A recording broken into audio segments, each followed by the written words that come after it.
Now, MPs are on recess since yesterday and won't be back until the 15th of April, which is part of their 100 days of holiday a year. But should MPs still be taking these many breaks during parliamentary sessions, given the number of ongoing crises in the UK?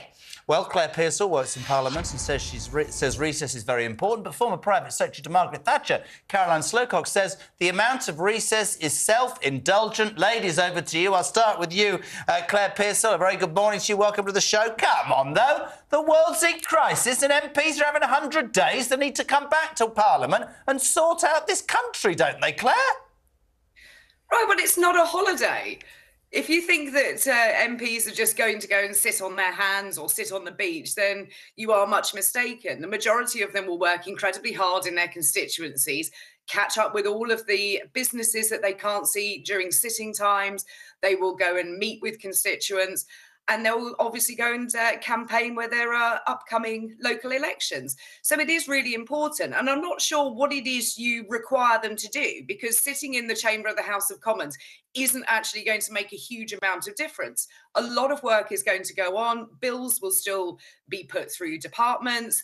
Those ministers in those departments will still be working. Parliamentary questions will still be laid. The business of Parliament does go on. It doesn't physically require their bottoms to be on their green benches in the chamber.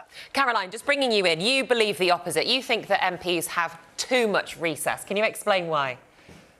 Well, the amount that they've been spending in recess has been creeping up progressively since 1979. And I think the whole system is based on a day when MPs were expected to have second jobs. But now we expect them to be focused on the task in hand. I mean, I totally agree that they have other things to do, constituency work, for example. But actually, the job of scrutinising government is really critically important. And I think that they become a bit of a rubber stamp. Meanwhile, life goes on and, you know, a lot of things happen when they're away. And I think to a degree, I think it suits the government to have, you know, them out to play, as it were, for such a long period of time. Because, you know, they've increasingly reduced the amount of parliamentary scrutiny of legislation. They're depending increasingly on secondary legislation, for example. But as you know, the people need MPs to be working and doing the job. And we even have a situation where MPs are not even doing the job during the session. So, for example, Matt Hancock, you know, going out to "I'm a celebrity, get me out of here," you know, with a fee of 400,000, and you know, MPs like Nadine Dorries, who have sort of second jobs, you know, had second jobs, you know, running programmes. I would say this actually, to bring you back in, Claire. For me, it's about optics, and Caroline is, I think, right. I get that. It might be about scrutiny. It's also about optics. For people in politics, I don't think they quite grasp how the British public feel about politics et al. Right now. I think that the popularity of all politicians has never been lower. I think the British public's trust or even interest in politicians has never been lower. And I would have thought that in the middle of everything that's going on, the very least they should do is maybe take a few... I don't know.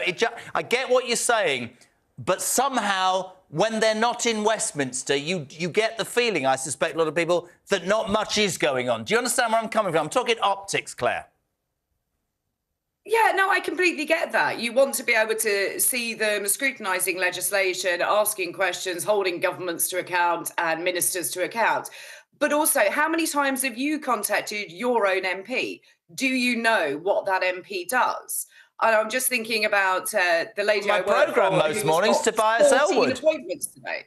I do know. I found out the other day it's Tobias Elwood, so he's on this show most mornings, to be fair. Busy. We should let him get back to work and do proper constituency work. Do you know what I mean, though, about optics? You understand that? Well, in that case, do you think teachers have too much holiday, Jeremy? Yes, far too much. Yes? Yeah, I do. Well, they have less holiday than MPs, so-called holiday, because when teachers are not in term time, they also have to do marking, they also have to do lesson plans. Is that not right, Caroline? Like, there are other things that MPs have to do. How are they going to have time to do that if they're not in recess? I think we need a bit more transparency. It's also the fact that some constituencies... Go on, Caroline, just stay there a second, Pearsall. You're getting too gobby. I'm joking. Caroline, all yours. Yeah, I just think we need some more transparency. I mean, the MPs ought to have an agreement about how much holiday they actually have, and it shouldn't be any more than the rest of us. And they should be telling constituents how they use their time. You know, I accept that not all of it will be in the chamber of the House, but I think we need to know more about how that time is being used. You know, if it's being used to get large fees for, you know, running television programs, then, you know, that's not necessarily in constituents' interests. So I think a lot more transparency around this would be good, and a lot more, you know, I think the government needs to kind of give them, also MPs, more of a role in scrutinising legislation than they are currently doing. And Claire, would you support that?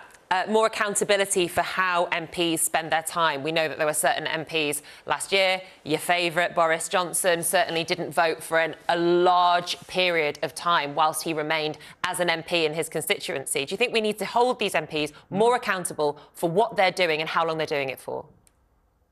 Yeah, absolutely. I don't see there's anything wrong with transparency. You want to know what your constituency MP is doing, how many businesses they've seen, what kind of problems that they deal with, because I think sometimes people don't understand what it is MPs have to get involved with. So I think, yeah, absolutely, transparency is key. And I think Caroline is right that spending time in the jungle or writing books or presenting programmes shouldn't happen. If you're an MP, you should be proud to be an MP. You're there to serve the people. So I absolutely agree with that. But it's not that they're on holiday. And I really feel very strongly about this, because the amount of work that goes on in constituencies is huge, especially those whose constituencies are far from Westminster.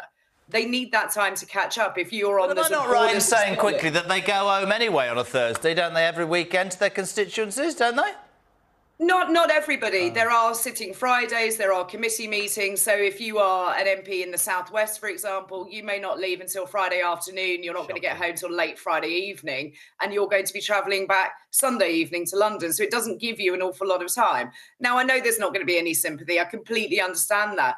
But people should ask their MPs what it is they're getting up to. Most of them will be very proud to say what businesses they've done, what constituency cases they've taken up. Really, really quickly, Caroline, you're a former private secretary to Margaret Thatcher. How much time did she spend, obviously, in her term as Prime Minister, in her constituency, fighting for constituency-based issues? 10 seconds. She used to go every Friday, and she took it very seriously, and she had a very competent constituency secretary as well. Oh, fabulous. A very succinct answer. Thank you very much, Thank Caroline. you both. Claire Pearsall and Caroline Slocock. Lots more sort of